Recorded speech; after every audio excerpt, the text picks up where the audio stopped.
ମୋ ଘର ଆରିଆ ମୋ ନାଁ ଦାମୋଦର ଜେନା। ସକାଳୁ ଝାଡ଼ା ବସିବା ପାଇଁ ନଈ ବନ୍ଧୁକୁ ଆସିଥିଲି।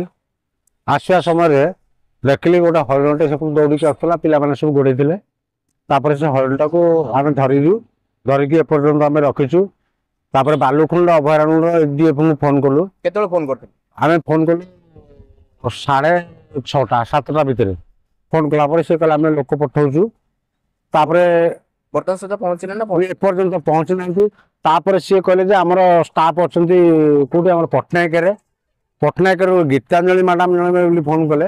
କହିଲେ ଆପଣ ଜମା ବ୍ୟସ୍ତ ହୁଅନ୍ତୁନି, ଦେଖନ୍ତୁ ଆମେ ମୂଲ ମଜୁରିଆ ଲୋକ, ଆମେ କୁଆଡ଼େ କାମକୁ ଯିବୁ, ଆମେ ଧରିଛୁ। ଖାଲି ଅସୁବିଧା ହେଲା ଆମକୁ ଡାକି ନେବ ଥାନାରେ, ଆମକୁ ଟର୍ଚର କରିବ କି ଭଲ ମନ୍ଦ ହବ। ତେଣୁ ସେ ଏପର୍ଯ୍ୟନ୍ତ ବି ଆସିବାକୁ ନାହାନ୍ତି। ଅବସ୍ଥା ପର୍ଯ୍ୟନ୍ତ ବଞ୍ଚିଛି ସେ, କିନ୍ତୁ ଘାଲିଆ ହେଇଯାଇଛି। ବନ୍ଧା ହେଇକି ପଡିଛି ମାନେ ଘାଲିଆ ହେଇଯାଇଛି। ଛାଡ଼ିଲେ ଆମ ପାଇଁ ଅସୁବିଧା, ରଖିଲେ ବି ଅସୁବିଧା। ତେଣୁ ତାକୁ ହ୍ୟାଣ୍ଡ ଓଭର କରିବା ପାଇଁ ଆମେ ଯେତେ ଚେଷ୍ଟା କଲା ପରେ ବି ସେମାନେ ଏପର୍ଯ୍ୟନ୍ତ ବି ଆମେ ଫୋନ୍ ବି ରିସିଭ୍ କରୁନାହାନ୍ତି। ଏ ଗୀତାଞ୍ଜଳି ମ୍ୟାଡାମ। ଆମର ଚୁରାଳି, ମୋ ନାଁ ସରୋଜ କୁମାର ପ୍ରଧାନ। ଆମର ଏଇ ଭାଇପୁର ପଟୁ ଗୋଟେ ହରିଣଟେ ଏପଟକୁ ଆସୁଥିଲା। ଆସିବା ପରେ ଆମର ଗୋଟେ ଭାଇ ଯାଇଥିଲେ ଚା ପିଇବାକୁ।